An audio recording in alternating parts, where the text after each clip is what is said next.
On this bumpy beer review from Spyglass Brewing Company out of Nashua, New Hampshire, I have Radial Burn, even. So this is a triple IPA coming in at 10% ABV.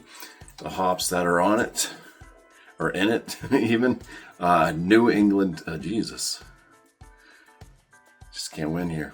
I'm just going to read what it says. Okay. It says a New England style Imperial IPA double dry hopped with Citra and Simcoe hops. All right. Canned on date was December 12th, 2025. So this beer is like 3 weeks old. Let's go ahead and crack it open, give it a pour.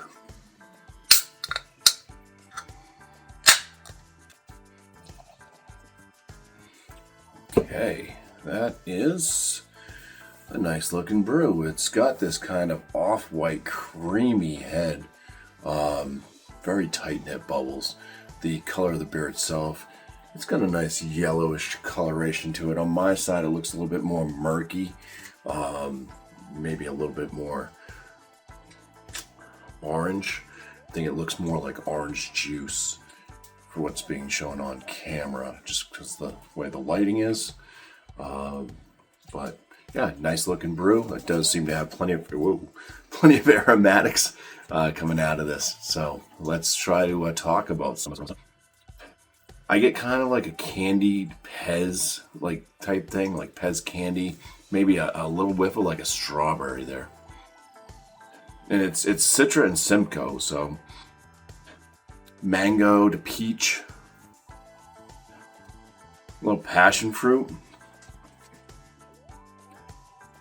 melon-esque.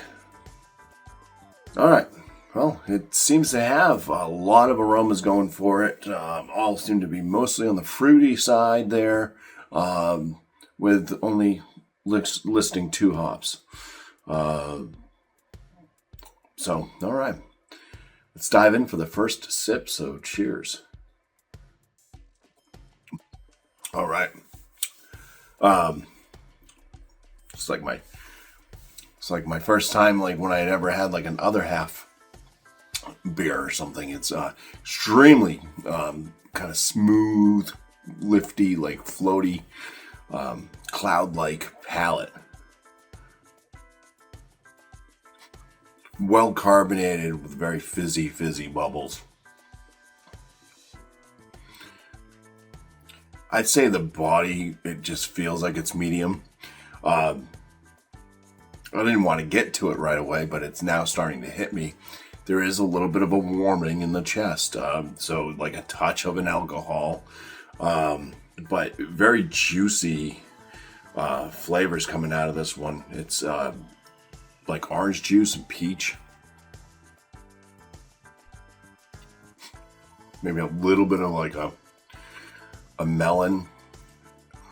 Maybe a touch like papaya. Tends to get kind of earthy, and then it leads into a piney finish. The bitterness does seem to climb on this one.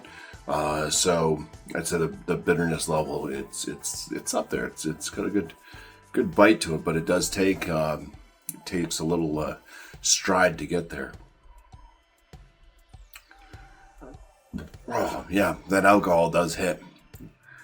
So I'd say at 10%, the ABV is not hidden. It's there.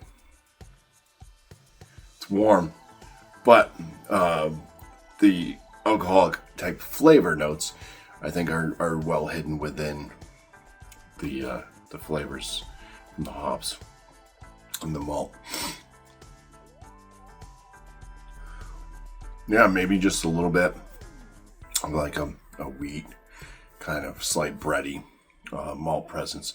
The malt's not a huge player as far as any real flavors, maybe just giving it that little bit of a malt sweetness. You do go back drinking it again, you get to go through those juicier notes before it gets to that kind of earthy and piney and bitter bite, and you really start to notice the alcohol at that point. Yeah, this was a pleasant surprise on the first sip. I mean, it does get used to it after a while, and it's not as thrilling as you continue to drink on it, I would say, at least for me. But I feel like this one, being a 10% ABV, I'm going to go ahead and land this one at top end of very good. I'll give this a 4.5 out of 5 for the RADIAL BURN triple IPA from Spyglass Brewing Company. Yeah. Find them in Nashua, New Hampshire.